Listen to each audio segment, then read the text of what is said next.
It's not been a walk in the park to reach this milestone of 100 crore vaccinations. And let's take you through the kind of challenges that we faced while ensuring that we reach this landmark record of 1 billion vaccine doses. First, initially, as soon as the vaccine drive had begun about 9 months ago, you had huge supply bottlenecks. There were reports coming in of shortages across the country, leading to questions about whether we had adequate vaccines available for the entire population.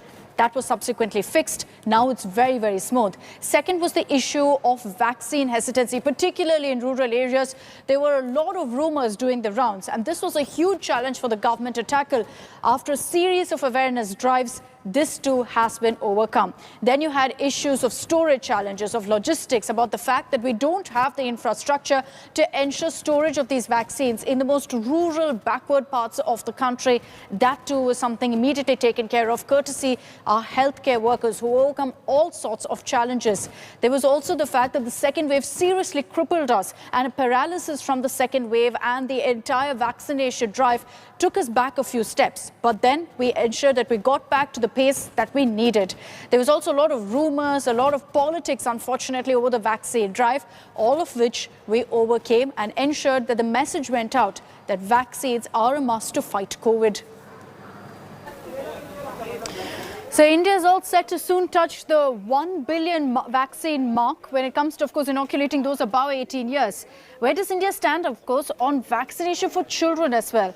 We spoke to the National COVID Task Force Chief, Dr. V.K. Paul, for more on that.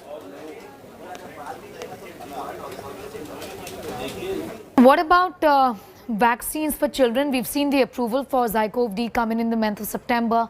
Last week, the approval for Covaxin came.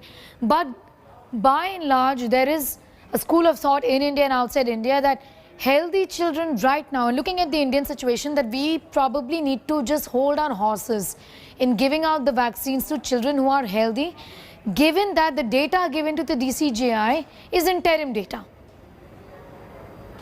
Well, on this, again, I think the driving principle has to be science, has to be evidence and data, and the need for vaccine which specific groups within the children and adolescents. And when we look at that, the point that you are making is it may not necessarily be desirable right away to go for vaccination. And the experts also say that children have been getting in the path of transmission of the virus. Serosurveys show that a large number of children, maybe 60% or more, have already experienced infection, and it is asymptomatic infection with very little risk, if any, for a normal child or adolescent to succumb to the disease. And this is one aspect. At the same time, some countries have started programs centered around adolescents and children. We are fortunate that 2 of our vaccines qualify to be used. One, Zycov-D, up to 12 years, and Covaxin up to 2 years have been cleared for their use in children. But the decision to go for it, has to be seen in the light of the